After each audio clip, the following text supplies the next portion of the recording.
I apologize for my sunglasses. I'm getting kind of addled in my old age, and I left my glasses somewhere. And I'm I have really bad eyesight.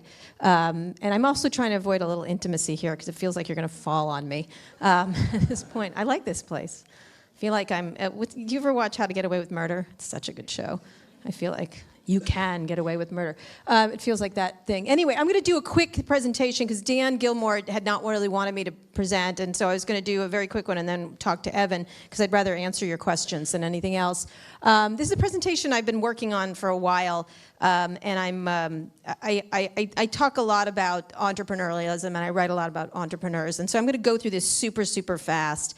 And it's about being an entrepreneur because we have been, Walt and I, for many years, as far back as when we started All Things D within the Wall Street Journal. I'd been pushing really hard for them to move into the digital arena because I'd been covering it and had written about AOL and other technologies, Amazon, Yahoo, and things like that way back when. And I kept saying to the Journal executives who really, really didn't get it back then, and still they get it now, let's just say, that the internet was really important and we needed to go into it. And they really didn't want to and didn't know what a blog was. And I kept saying, it's going to be big, this is going to be important. And they didn't want to. And so we really did strike out within the Journal, even though we were within the Dow Jones organization as an independent entity, and then moved out in 2013. And then, just like all startups, immediately sold ourselves. So I'm just going to go through this super quickly, some trends that I'm seeing in Silicon Valley I think you all need to be aware of. Some of them more pertinent than others, but all very pertinent for anyone who makes content. And I'm literally going to go race through these really quickly. Is that right? Of course, okay. The internet and people in technology and Silicon Valley are vast narcissists and love to talk about themselves. I know that when electricity started, Thomas Edison and Tesla went on different barnstorming tours around the United States and discussed electricity, showed off light bulbs, but the internet people will not stop fucking talking about themselves. And talking about the technology is something that I find really irritating because technology doesn't really matter, but they do like to talk about the technology. So one of my before I retire, I would like them to stop talking about technology. When you got up this morning, I always say this, when you got up this morning, you didn't say, the electrical grid, as I turn on the lights. You don't discuss, motor vehicles as you drove here. But internet people really love to talk about themselves, and most of them are largely dull, so it creates a really big problem for me every day of my life. But it is the job I selected. Anyway, so the point I want to make here is the next age of computing is really going to be about the normals, which is everybody else except the people who live in Palo Alto. So the next age of computing will be about feelings and not technology, and you're noticing a lot of important companies. I'd use Snapchat as an example that's a little less focused on the technology and more what the technology does. This is a pretty basic idea, but every single technology has gone through this thing where when it becomes invisible, and that's what I mean to talk about. And I call it the human age. And this is an old thing. It doesn't have a phone where you get even further down, but I think it's kind of interesting that we've ended up exactly the same place that we started. No one uses desktops anymore, obviously, but it's the same idea, is that we're sort of back to the same staring at our screens, like ridiculous apes that we are. So here's some of the key trends. I'm going to go through them super quick. I have I add to them. It keeps adding, and I'm really bad at PowerPoint or whatever this is. And I think it's going to just run off the page. But every time I see a trend that I think is important, I'll go through them super quickly. So this is BuzzFeed. I know that recently they haven't made as many revenues before. I don't think it's that big a deal. Most people want to pile on BuzzFeed the minute they show one sign of weakness, which is inevitable. But what I do think is interesting about this slide is, I don't know if you remember, I'm going to get a new one with a new incident that they publicized, but do you remember when Katy Perry and the Left Shark had an issue? One of our greatest, stories of the year. BuzzFeed, this is just a sampling of what BuzzFeed did, and this is maybe a third of the stories they put up, which I thought was fascinating. 18 things the left shark is totally thinking. It was a 23-second incident, which I think 18 things is a lot, but they didn't. Which Katy Perry halftime show shark are you? That was a poll. Here's what Twitter thought about Katy Perry's halftime show. 15 times you were the shark from Katy Perry's Super Bowl halftime performance. This is indicative of a lot of sad millennials making these stories and putting them up on BuzzFeed. And what I thought was really interesting about this was that this is A/B testing gone wild. It's A, B, C, D, E, F, G testing. What they do is they throw up 20, 30, 40 examples on a story, alleged story, and see what works. And I find this to be genius in a lot of ways. And it's a company, obviously, that's much more data. They do everything. They're not data informed. They're data driven. And so they were trying out to see what would work. And so they literally have, if you ever go there, scads of people working on these kind of things and data figuring out which one of these things is most clickable. The fact that they used it with such an inane story is even more fascinating to me. But you have to really understand data. Obviously, this is something that you all know. You need to really, more than you think you do, you need to really understand data patterns and what people are clicking on and what genres they're clicking on. And it's much more, I think journalists don't spend nearly enough time understanding how data works. This is, if I'm old, this is from Clockwork Orange. That's Google Glass, obviously. I always call Google Glass the only device that Silicon Valley makes that makes supermodels unfuckable. So, you know what I mean? Like, oh no, thanks you. No, I think not. And I mean both men and women, to be clear. What's interesting is the ubiquitous. The idea behind, people always dump on Google Glass, and you're right, it was a terrible device. But the fact of the matter is the idea of what it was behind is a very important idea, ubiquity of computing wherever you are, especially around the face. And you're seeing this in VR, AR, and all kinds of different things. But there's going to be a ubiquitousness of communication, things in front of you, screens everywhere, and all kinds of stuff. And you've got to be thinking this way, is how people are getting their information. And that's obviously already obvious in a mobile thing, but the mobile is just the beginning of where that's going to go. And so if you think this thing is going away, it absolutely is not. And there's a lot of stuff they're trying on the wrist, they're trying on the body, they're trying in front of you, they're trying different screen forms, disposable screen forms. So you've got to think about ubiquity of things, which of course adds to the horror show that is journalism today. But it's a really important thing to imagine of where people are getting your stuff and be aware of what they're doing, and then creating content that fits those form factors. I do think stuff around the eyes is going to be important, just not the way Google did it. They created a device that you reacted to it, rather than all successful devices, to me, it reacts to you versus you reacting to it. And Google Glass forced you to react to it. And that's why besides being incredibly ugly, is the reason it didn't work. There's a device I've been talking about a lot lately, the Amazon Alexa. I don't know how many of you have it. I do. I have 17 of them in my house. I love the Amazon Alexa. I want to date the Amazon Alexa. It is my new relationship. It's a great, if you don't have it, it's not very expensive. There's one called the Echo Dot that's very much less expensive. You should try it. If you're a journalist, you need to understand voice-activated information retrieval, and it's fantastic. And they have things called skills, and you can add anything to them. There's a skill for news, like you ask for your news, you ask for a joke, you ask for the weather, you ask for an Uber, whatever. And there's even one there where you ask it to compliment you, which I use every day.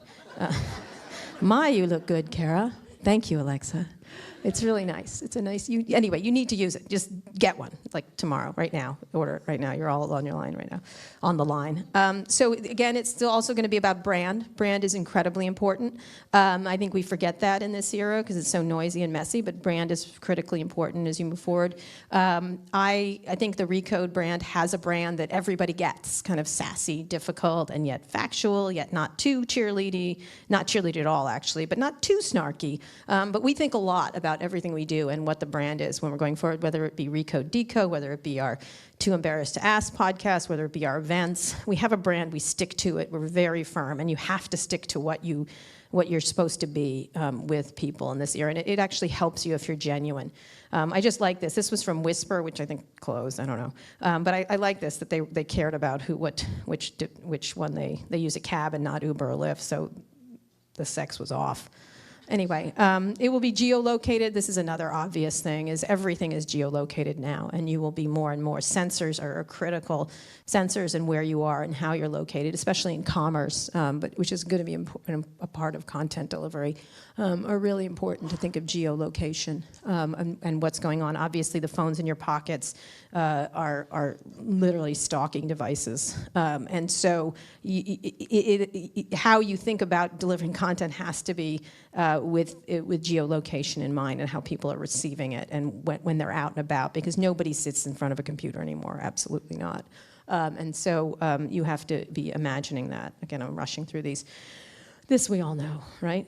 I just interviewed Ariana Huffington for my podcast for her sleep book. Oh, Cara, you have to turn off your devices. Of course, she has 17 in her purse. I'm totally on to her. But it will never turn off. She's like, put it in another place. I'm like, no, it's the best relationship I've ever had. Why would I remove it from my person? It's a good podcast. It just posted. Anyway, it will never turn off. We understand this concept. It's about continuous partial attention. One Microsoft researcher dubbed it many years ago to me. Again, when you're a content creator, an online creator, you have to think of continuous partial attention. They're not paying attention, yet they are, yet they're always on, and it will never turn off. And by the way, when they start to get, everything becomes a screen, which everything will become a screen, it'll really never turn off. And you have to be thinking about this as a content creator. It will mean a dog is a dog again. I should change that number up there, but this was the famous 1993 thing from the New Yorker on the internet, nobody knows your dog. Today, everybody does. What I mean by that is you have to be genuine in who you are when you're online. And as a content brand or a person or a reporter or whatever else you happen to be, you really got to think about your genuineness and what you're communicating. It's a similar thing to the brand, but you have to not be non-genuine. It really doesn't work, and you really don't do well if you're not communicating genuinely who you are. You also have to be interesting, which is a challenge for a lot of people, obviously. But you have to be genuine. I always make the example of Kim Kardashian, which everyone, Kim Kardashian. But the fact of the matter is she has 700 million social media followers. She cannot be doing something wrong to be getting to that level. And I know that may not be the metric you want to use, but she's been rather successful employing social and digital means to become famous. And it works, and people really enjoy the stuff she creates. And I would urge you to follow her, because it's really fun to follow her. She does great pictures. She uses it a lot. She does a lot of it. It feels like she does a lot of it herself, and I think she might, because some of them are so tasteless. You're like, nobody could have done that except for her. Another person who does a lot is Rupert Murdoch, and you know it's him because it's like anti-Semitic over here, anti-Muslim over here, and you're like, the head of the person who's head of communications for News Corp is always like, oh, Kara, I can't stop him. I want to grab that iPad out of his hand. But, he's genuine to who he is, even though that's who he is. So you have to really be thinking about that as a reporter when you're communicating. It's a really effective tool. I use Twitter. I'm quite a lot on Twitter and Instagram and all the others, and it really is me doing it. And I think it's really helpful for our brand to have me as a I don't want to say ambassador. It sounds so inane, but to be myself. And I know journalists like to say I'm very, I don't want to take a side. Well, you really do have an opinion, and it's really hard in this new medium not to represent yourself. And I do, and I think it's fine. And I think journalists have a stick up their butt about it a little bit. It will always be transmitting. This was interesting. The only reason I like this is because I can't believe this guy was peeing and then managed to tap this out. You know what I mean? And why did he want it to? What does he care? It's just it was sort of, so my point of this is that it's always transmitting. I know, right? What the hell is wrong with this person? In any case, it'll always be transmitting. There's not an errant thought that people do not communicate well online now. There's nothing that people don't say. And they're always communicating, they're always taking pictures. There's never a moment when you're not taking a picture. I was at my kid's birthday yesterday. Of course, we took 912 pictures and then immediately posted them. At some point, I've decided at maybe 65, I'm going to become a hermit and never communicate communicate anything in my life again. But right now, there's not a time where people do not share now and do not share digitally and do not feel a need, an impulse, an addiction to doing so. So you have to understand that when you're writing things and when you're getting things out, it's a consistent transmission. You cannot think of, this 9 to 5. I grew up the Washington Post. It was a very 9 to 5 kind of thing. You have to really be thinking of always being transmitting and reacting and thinking of your audience doing the same. I think it's really important. This is another one. Home is where your pants aren't. I think that's the most genius sentence I've ever seen. I don't know why. I love it. Like, what does it mean? Like, anyway, in any case, wearabling. I call it wearabling. Wearables are really important. I have issues. I've just did a recent podcast about unwearables. I have every single wearable device known to man in a box, like next to the bread maker in my house. So one of the things that's important, though, even though I insult wearables because I don't think they're quite right yet, wearables are going to be increasingly important. Wearable shirt, it's not wearable. Every shirt is wearable, but most of them. So you have to be thinking of wearables and on your body sensors and things like that are coming. And there's a lot of stuff, and it's starting to get there. It's still somewhat useless. I think we can all agree that understanding our steps is really not the most important thing in the world. And there's a point where you're going to have these wearables where literally you're going to eat a donut in the morning, as I did this morning, for example, and suddenly I'm tired, and my shirt is going to say, "You fucking idiot! How did you eat that donut? Now get up and walk, and also have an apple immediately," and start to really tell you what you need to do, is because it will monitor your blood sugar, and monitor all kinds of things. Wearables will be useful, and they actually start giving you excellent advice. This is the last few. It will make you expose yourself again. That's the same thing about genuine. Of course, we've all taken a naked selfie. Hello. Let's move on. But you have to expose yourself. You cannot be hidden. If you're shy, you're not going to do well in this environment. I really admire shy people. I'm not one of them. But you have to expose yourself.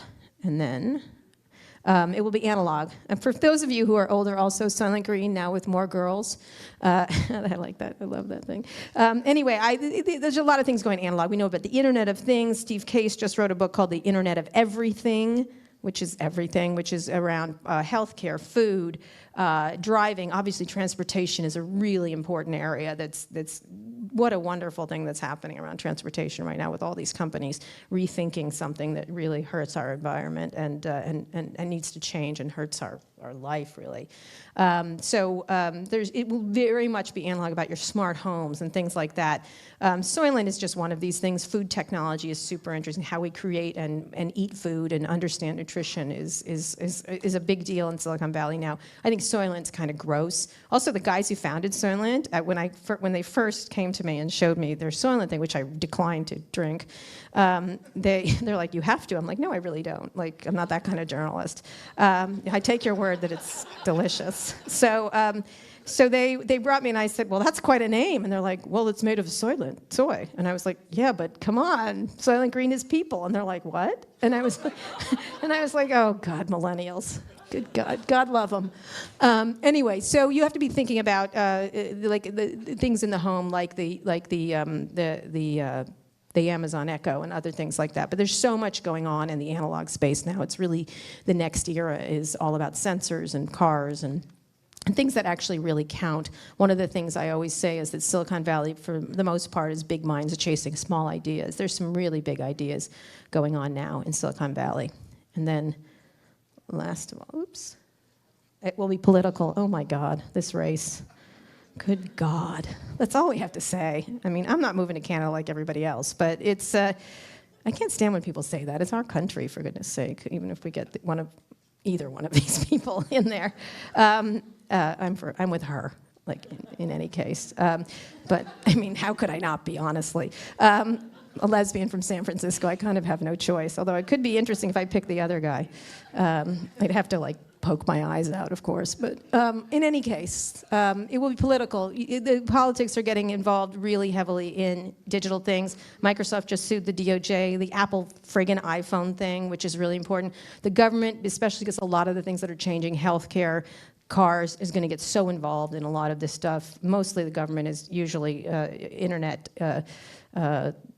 idiotic. They don't know anything about how this has worked and have not been, except for inventing it in the first place, have not been really important. But now it absolutely be political. It's really important. I find it really disturbing and worrisome, and has a really big issue around democracy. I mean, the fact that the FBI, and not all the government agrees with this, thinks that that solving the crisis with ISIS comes down to one fucking iPhone. I don't get, but it's fine. I get their point, and it's going to be it's important that tech people and content people really understand quite how much this is going to matter. And the sequel, are we in a bust? I don't know. No. The digital technology, yes, we are. The Journal writes this story every single 5 years, the exact same story. They should just recycle the same, oh, yes, now it's a bubble, now it's over. And then they'll write this, the next story will be about parties where, I don't know, Sean Parker, you know, rents Beyonce to make dinner or something like that. I don't know. In any case, it doesn't matter. There's going to be money going into this. This is obviously the future. I mean, you're going to get these stories, but who cares? And you're not, and startups will be valued less or more. It doesn't really matter at this point. And then last, this just makes me laugh. I feel this is my job, pointless, incessant barking. Anyway, I think that's it. Evan, come on up.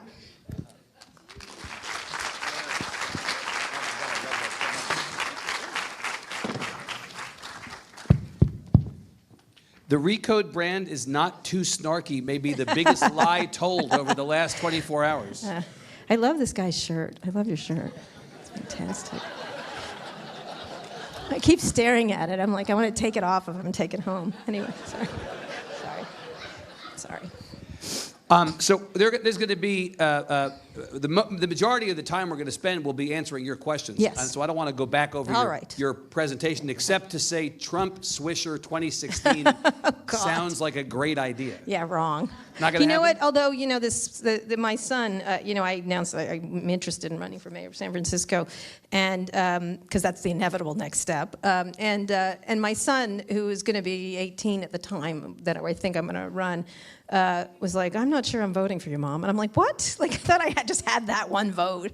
And I said, well, why? And he goes, I don't know. You got to really convince me with what you want to do and things like that. This is an 11-year-old who I really wanted to pop at this point. I've never hit him, but this was close. And so he was like saying, I want you to know what you want to do about this and this and that. And I go, well, what are your suggestions of what I should do? And he goes, well, I think you should be the liberal Trump, which I thought was actually kind of genius. The liberal Trump. Yeah. Mm-hmm. Well, he has to see who you're running against, right? Yeah. It's a choice, not a referendum. Yes, exactly. That's true. At 18. Oh, it's not? Oh, well. Yeah, sorry, okay. Unless you're just running alone. That would be nice. I want to ask you about 5 entities Sure. and have you give us, since you're apparently not shy or retiring and have strong points of view, it would be interesting to have you in sort of game show speed round mode. Sure. Give us the sort of 30-second headline about these entities and where we are right now. Help us think about them, and then we're going to open up the thing for questions. Google, I think it's still a very powerful company. It's super innovative. It's doing all sorts of crazy. The moonshot stuff is a little bit unusual. I think they're seeing a little bit of pushback from a lot of the stuff they're trying. I like that they're trying. I think they're in a little bit of trouble given the search paradigm is Neanderthal and is changing, and so they've obviously pushed into Android and other areas. It remains to be seen. I mean, I don't think search is ending anytime soon, but it's certainly not the paradigm going forward, and they're challenged by Facebook and Snapchat and other ways people discover, especially Facebook. new leadership of the company versus old. At Google? Yeah. Sundar Pichai is the new CEO of Google, and he's fantastic. He's really measured and a wonderful guy, lovely guy. Larry and Sergey are still strange as ever. You know, I don't know what they're doing. Who knows what they're up to? Okay. I think like Larry wants to get on his rocket ship and go back to the planet Org, but I don't know. And Sundar Pichai will be at your yes, he will. He's terrific. He's very different. He's not. He's an operator, not like a founder vision. He's a very smart guy, obviously. But you know, you have these founder visionaries like Larry and Sergey who are just crazy, and then you have the people that take over and run the show afterwards. Apple. Well, you know, Tim Cook's done rather well. I think there. I think after the death of Steve Jobs, who was indeed a visionary and a very complicated and complex person. You know, people were worried about where Apple was going. I think I'm really quite. I have to say, I have admiration for him around this FBI thing.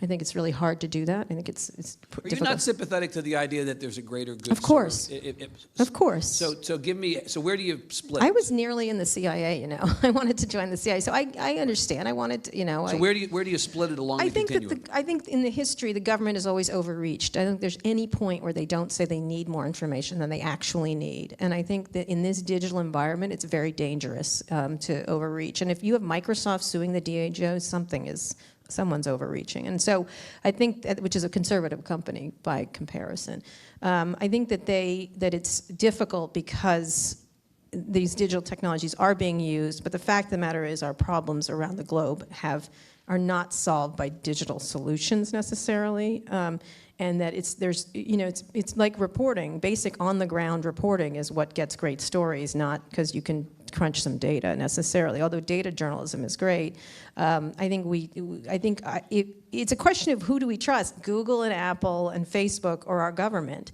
And that's what's happening here. It's sort of they've got a lot of our information. And that's an easy choice for you. No, I don't know what to do because I think they're all evil. So that's an issue that I have. But I think that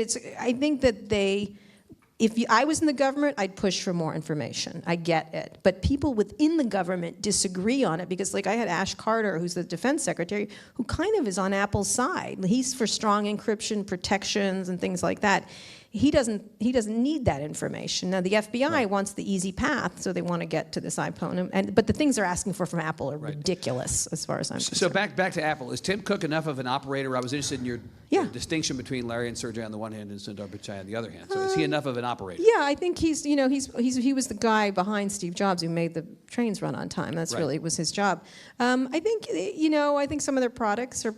I think the Apple Watch, I think we can all agree, is just not quite up to speed for what they were intending, what he was intending. That was his big reveal. I think that they have to keep innovating. I think their platform is getting a little stale, and they obviously have to keep innovating. Their software is just awful for anyone who's used Apple software. It's just the worst. They have lots of opportunities, but they're pretty conservative, so you wonder, things like Snapchat and other things and Facebook. That guy is really innovative as far as I'm concerned, Zuckerberg. Well, so that was my next. You teed it up perfectly. Facebook. I think Zuckerberg is really innovative and interesting and constantly changing. He's not the first out the gate with things. Obviously, Facebook Live has been, Twitter did Vines and Periscope and things like that. I'm interested to hear you say a kind word about somebody. Oh, I like Mark Zuckerberg. I didn't initially. But isn't his public brand annoying? Yes.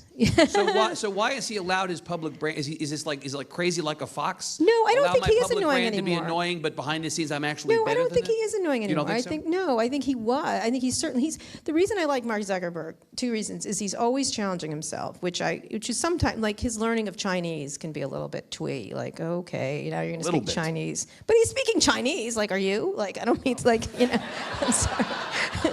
I mean, there's a lot that I'm not doing. We don't have enough time to go through the things I'm not doing. I think he is a thoughtful person, and so I like that. He's always improving. He's always trying to become better. I always like someone like that, and he also sees his faults, which you don't see a lot among the narcissists of Silicon Valley, of which are rife. And he's less of a narcissist than the others, so I suppose I prefer him. And when I first met him. The first time he walked into the office, and he was the person. He wasn't the person in that movie, by the way, because he doesn't talk that much. The guy in the movie was like blabby as can be. But he walked in the office and he said, "I heard you think I'm an asshole." That's what he said. The first thing he ever said to me, and I said, "Other people think you're an asshole. I've never met you, so I don't know enough about you to know if you're an asshole. Perhaps I will come to that conclusion very soon. Right now, immediately, I'm thinking you're an asshole for saying that." And so it was kind of an interesting opener. But he's actually become, he's a very thoughtful, I think the stuff they're doing at Facebook couldn't happen with someone in charge that wasn't thoughtful. And they're constantly innovating on that platform. So Facebook is not the evil empire, as is often said to be the case? I think who says they're an evil empire? That's Google. Everybody? I mean, the whole concern about whether Facebook is mucking with all of our with privacy. Publishers, yes. Yeah, the thing is, publishers rush to them to be on the platform. I mean, it's not different from what AOL did. If you remember, at first AOL was the friend of content providers. They'd have those lovely get-togethers, and then they screwed them. Then they changed, yeah. Then they changed. So I don't know if it's necessarily I think it's the paradigm is shifting for publishers that is really problematic, but they'll flock to them if it works. You'll flock to them if it works.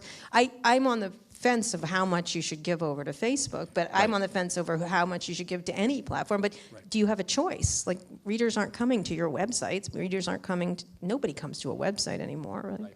So Amazon. again, another person, difficult personality. I think people think he's sort of a smiling, friendly guy. I think he's real tough. He's a real tough customer. I do think they're very innovative. I think what he's done around shopping and delivery and the Amazon Echo has surprised me because he did a terrible job on the Fire and the phone, but he keeps at it. He keeps at it.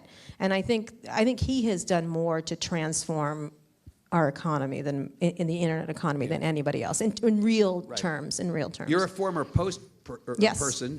He seems so far to not have effed up the Post. Well, it's like a comma on his money, right? He doesn't right, but care. still, I mean, but you know that it could be the bad end or it could be a not bad end, and so far we're more on the not bad end. No, I think he's given the money. I think he doesn't mind losing the amount of money he's probably losing. It's probably a small amount of money to him. Right. I think he's not involved himself that much, and he's giving them what you would think they would need, kind of stuff. He's hired a wonderful editor and stuck by. It's just everything's working in that regard, and I think, you couldn't find. I'm not one of the people that thinks former newspaper owners were any walk in the park. So I don't like, oh my God, it's. I miss the Grahams, I miss the Chandlers. No, the Grahams are a special, the Grahams were a special family. But most of them are just. You mean generally that most. Generally, they're awful human beings, romanticized right? the Yeah, past so of come this on. family. Like, come on, the Chandlers, oh God, the All right, Binghams, so the last the thing. Murdochs.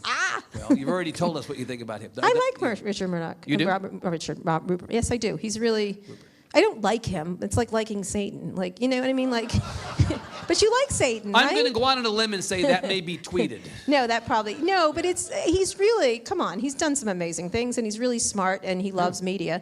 I'm not sure his children. And he's survived, not in the physical sense, really but right in the corporate sense. And the stuff he does around entertainment's, he's got great executives there. I mean, you can't that just doesn't happen. Like, they've done some, some of his, I'm liberal, so I obviously have to hate Fox News, but it's still, sometimes I watch apparently that. Fox News is too liberal this election. Apparently. Haven't you heard that? Yes, I know. Yeah. I got to say, I have to confess, I watch the Megyn Kelly show all the time. I don't know why.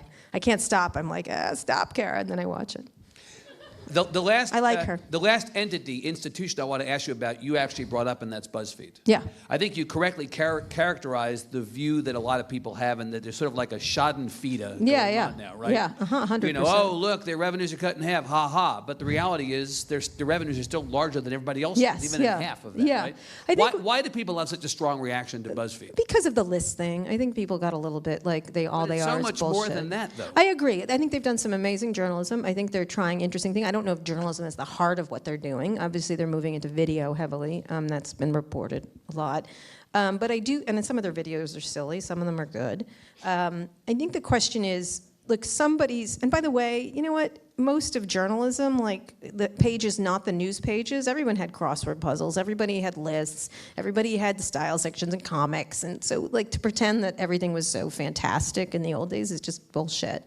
But the fact of the matter is, they celebrate their viralness, and I think it irritates people. And all they're saying is we want to be popular, which should be what journalists want to be also, besides being good. You want to be good. You shouldn't focus on traffic only, but you can't ignore it. You shouldn't ignore it like it's like awful. I think obviously the first thing is to focus on great content, and that's it. Right. But I think with BuzzFeed, I think someone's got to succeed in modern media. And so why do we like to tear down every single thing that's attempted? And if you're not experimental in this period, you're not going to be, and this is coming from someone who's worked for the Washington Post, the Wall Street Journal. Like, you can, I remember years ago, and then we can answer questions, is I was at the Wall Street Journal, I kept pushing them to get in blogs and digital, and I was like, this is the kids love this. I kept saying, the kids love this.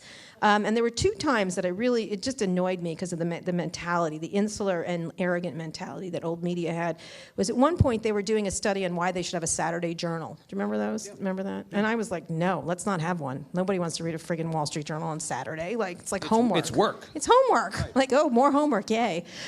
So what I was, and it's a very good product and everything else, but they were like, how can we get young people to read the journal? They had a little, like one of those horrible meetings that you had to have back then. And I was sitting in the back, and they seldom invited me, even though I really was the digital, the person. How can we get the young people to not look at the internet and look at, the Wall Street Journal in a print edition? And I'm like, so they went around the room, and they said, Kara, what do you think? Like, oh, she's going to say something awful. And I said, here's my idea. Tape a joint between every frigging page, and they'll read the print edition. And they're like, are you kidding me? I'm like, no, like they're not reading it. Stop it, stop.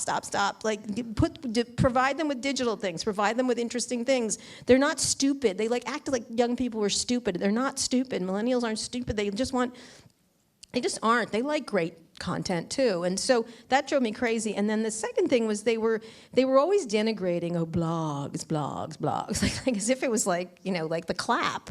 And so they were going to blogs, like they make so many mistakes on blogs, like that kind of thing. Like I was in a meeting, and so I had the list of mistakes all the reporters in the rooms had made, and I go, I noticed you made 13 mistakes last year that had to be corrected in the corrections page, and you made 26. Ooh, you should be fired. But and so I was like, you all make mistakes, and blogs are only going to get better, and you're only going to get worse because the economic cycle for you is bad. And so I just thought the non-open-mindedness of it drove me nuts and wanted me to run screaming from the room. Line up, and while you're doing that, I'm going to finish the second half of this question. Microphone on that side, microphone on that side if you have questions for Kara, and we'll use all the time we have. The thing about the BuzzFeed thing, just to go back to that 1 second, is that people are doing the end zone dance thinking that somehow this is the end of BuzzFeed. It's not the end of BuzzFeed. No. Or it's not somehow a negative. It doesn't disable the business model. And by the way, things are not bad generally with this as the kind of first No, not at all. String being pulled from the sweater. Ken Doctor has a piece on Neiman Lab this week. Oh, Mashable. Oh, Yahoo. Oh, BuzzFeed's revenues. Yahoo's a whole everything different... everything is so bad. By the way, Yahoo's a whole different goat rodeo. Is everything so bad? No, not at all. Okay. There's never been a greater time for content, I think. I am excited to read from lots of places. I know even the New York Times is really vibrant lately. I don't know if you've noticed it. There's some fantastic work they've been doing. I don't read the New York Times in print. I think for years now. I read it all online, and I read it in different places, and their interactive stuff has been great. But it's everywhere, and there's really great stuff everywhere. So I really think, it's by journalists' nature to be depressed about things, and some of it is depressing because it's changing. And there's a whole industry of people who quite candidly judge journalism as depressing, honestly, but don't actually do journalism. It sounds dumb, but I have a P&L. I've had a P&L. I understand business a little bit since I have employees. I've been figuring out how to make money from it. I really do understand. I did strike gold with the conferences, but I thought about it. I learned myself some business, and one of the things I really don't like is journalists that don't understand business. I think there's a horrible term that I think it's Jessica Lesson, who I really admire. It's reporterpreneur, which I hate that word. I hate all those words, but I think if you don't understand the basics of your economics of your business today, you're an idiot. And I don't like being lectured to by people who've never run a business. That's one of the things. Questions? Got one right there? Questions? Questions on either side? Oh my God, journalists with no questions. Now I'm depressed. Have done everything here. Ma'am. Hi. I'm Rosa from El País, but I live in San Francisco. Mm-hmm. So I've heard recently that you would like to run to be the mayor. So yes. What could you do, and what do you think Mr. Ed Lee is doing wrong? Also, I would like to ask you, I've seen you in the Silicon Valley series. Yeah. So how is it like acting like being you and making jokes of you? Well, I played myself, and so I felt like I knew the character well. How did you do? Was it a good performance? I dove deep. I think I had 14 seconds of time. I was brilliant. I should have won the Emmy, and I didn't. I feel that was a real snub. I think it was sexist and anti-gay. It was fun. I thought it was important for our brand to get on it. I love the show. I love Mike Judge. I think he really depicts Silicon Valley beautifully. And so when he asked me, he actually came and asked for some advice about certain people. You can clearly see who those characters, like the guy that's Mark Cuban, and I know Mark really well, so I was able to make it worse. Make it worse. Here's some secrets. So I was helping him, and he just said, "Would you mind playing you?" And I said, "No." And so they did two. One was I was bothering Gavin Belson, who that guy is fantastic. That actor is a wonderful guy, and bothering him about some stuff. And then Gavin came to the our Code conference, a fake.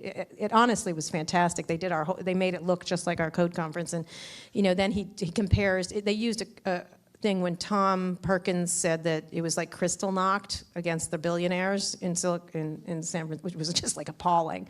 They did the same thing. It's like he compared the persecution of Jews to what's happening to billionaires. Same thing, And it was like, and they used it for comedy, but it wasn't funny when Tom Perkins said it.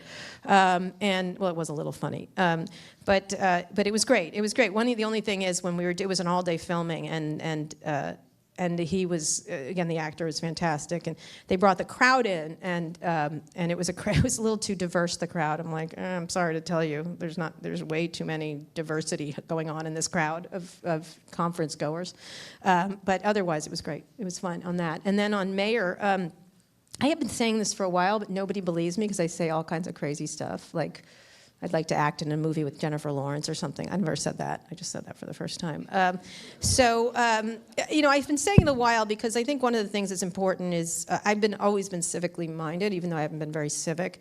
I wanted to join the military a long time ago. I know it sounds crazy, but my dad was in the military, and I wanted to, but I was gay, and I didn't want to pretend I wasn't. And so, you ask, I tell, kind of thing. That was the problem. Those Clintons, when they did that. So I wanted to do that, and I was going to go into the CIA or the State Department. So I've always wanted to serve in some way. I think it's important for us to serve civically. I think we are citizens. I think we abrogate our government to professional politicians, and we get what we got. We get, I said this on CNBC, that if you always do what you always did, you always get what you always got. And so I think it's really important. I think the economic inequality in San Francisco has gotten really disturbing. You live there, There's no easy answers. I think there has to be some rapprochement between the tech industry, which is the most important, and rich. They're so rich. This should work, right? And so that's the thing. And so I think it's really important to address economic inequality issues. I think there's all kinds of issues around growth, obviously. There's a great story in the New York Times today you should all read about the YIMBYs, yes, in our backyard, all these issues around construction and stuff like that. I'm very interested in the gender inequality issues and things like that. I think that our government needs to be more responsive and digital. I'm not going to address Ed Lee. I think people think he's in the pockets of the tech industry. I don't think I'm someone you would imagine to be in the pockets of anybody. At the same time, it's kind of ridiculous. The kind of level of rage that is in our civic life right now, where nobody can agree on anything, is exhausting. I think this Trumpian mentality has got to stop. But speaking of Trumpian, isn't your 11-year-old right this idea of you as a liberal Trump is both ridiculous and also brilliant in this respect? You speak your mind. Yeah. You often say things that are politically incorrect. But I don't speak my mind and say racist, sexist, and misogynist. But your personality is not the personality of a conventional politician. Right, exactly. If you run, you will go peak Kara on us, if we have to compliment Donald Trump, if you insist, and I can, he's absolutely correct. And some of the things he says, you're like the stuff around the rulemaking. The substance of it is of less interest to me than the acknowledgement of his affect. Right. And your affect actually is say what Similar. you think. Yes. Say what you think. Right, exactly. Even if it's not politically the way that you typically That's run right. for And office. I think unfortunately, because of the media and others, that people can't what the fuck is that? You know what I mean? And I think that's why he hits with certain people. Unfortunately, some of the things he says, some of them, although recently the stuff on the rulemaking, I agree with him. They can't do these closed door bullshit changes. Right. Anyway, it's an interesting. So you run. This will be the you who runs. Yes. No different than that. No, and then I will get drummed out of office on some horrible. Well, we have nobody over there, so we're going back over there. Thank you very much, sir. Hi. Hello. Jonathan Gross from Drury University. And I was just curious, when you got subsumed into Vox, did Yeah. you lose some of your Recode? Did you lose some of your Recode culture, or No. have you been? And did Vox try to impose some Vox? Your colleague Trey Voxness. Brundred is right there. Look exactly at Yes. him when you answer this question. And if you want to talk shit Trey- about Vox, Trey- he's fine with that. Trey did implant a thing in my neck that I don't know what it was. Trey, what do you think? Do you think I've been pushed down in any way? No, absolutely not. I think that the reason we selected Vox was precisely for the reason that they did send me talking points. Did you see those the other day on the Slack? Here are the talking points of Vox. I literally didn't read it at all. Like, I don't know. We are a new media organization who cares about content. I'm sure it said that somewhere in there, but actually, it's actually true. I read the beginning. I'm like, oh God, talking points, as if. But that's good. They do that. That's fine. One of the reasons we selected them was and talked to them and got into discussions with them is because one. And I'm not kissing up to him. Jim Bankoff, I've known for 20-some years, is one of the most high-quality publishing thinkers around. He just cares about the media. At the same time, he has great business sense. It's very rare in digital to have such a thoughtful person. So that was one of the reasons, is Jim. And then I met Trey, which I know a lot of CTOs, and most of them I'm like, stop talking to me right now. And Trey is one of the most thoughtful people about media, how media interacts with technology. He cares about the media, yet he understands that technology is a critical part, and he wants to be a partner. And I think for so long, either the journalists ignored the technology people, or the technology people were like, ugh, to the media people. There's always been a back and forth. At the Washington Post, they separated out the online division in another place from the thing. That's ridiculous. The technology is critical. It's not like it's printing presses. This is how you deliver the news and how you design the products is critically important. And so someone like Trey, who is so thoughtful about the journalism and at the same time understands the importance of the technology, you cannot succeed if you don't have someone like that.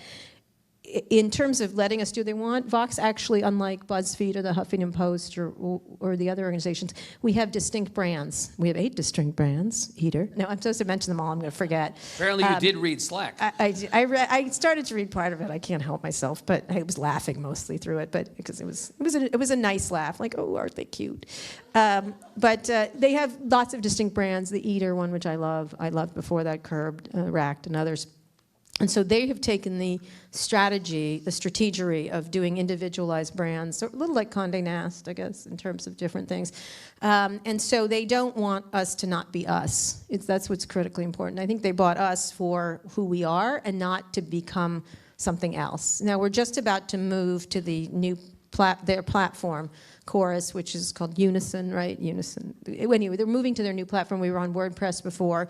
I'm thrilled because of all the tools it gives us. They have this amazing thing called Auto-Tune that lets us make charts and different picture things and things that are delightful to users.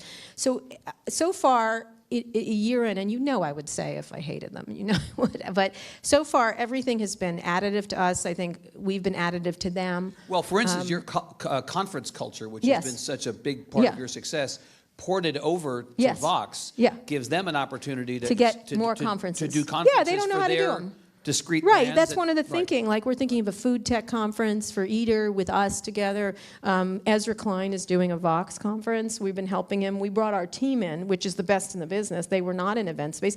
And if you're a media company, you need other revenue streams. And this is, and it's still the event space everyone's now rushed into. Yeah, I think I agree with you on that. You know what I mean? So, Oh, he has an event? We're brothers and sisters in arms. Anyway, it's really important anyway, they're a great organization. They got an enormous amount of money from NBC, the way BuzzFeed did. They're well-funded. I think again, someone has to succeed, so you have to align yourself with the best people you can if you're in this space. And you have to align yourself with people who are digitally friendly and native. You will not succeed if you don't. And we had a lot of, we're pretty good, like I'm pretty digital, but not as digital as they are. And so I understood that if I didn't align myself, we were going to get washed.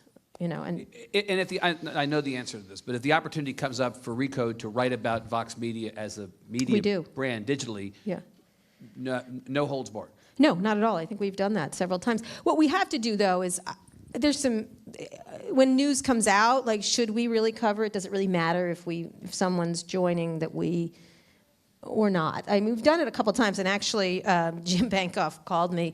I forget which story it was. It was the funding story. It was some story we found out about totally separately. Right. And Jim's like, did someone on Slack tell you? And I was like, no, we're fucking reporters. We can find these things out without your help on Slack. You know what I mean? Like, we don't sneak around and stalk the Slack rooms and find our stories. So we'd found it out from an investment banker, I'm sure. But we found out something, and we wrote the story. It was when they were moving into Facebook, or I don't remember. But we didn't care. Hard to imagine anybody can control what you do. No, certainly exactly. After this 45 Right. minutes. Are we now done? Yeah. We're done? Okay. Kara Swisher. Thank you. Thank you for being here. Thank you all. Thank you, Rosendahl. Okay.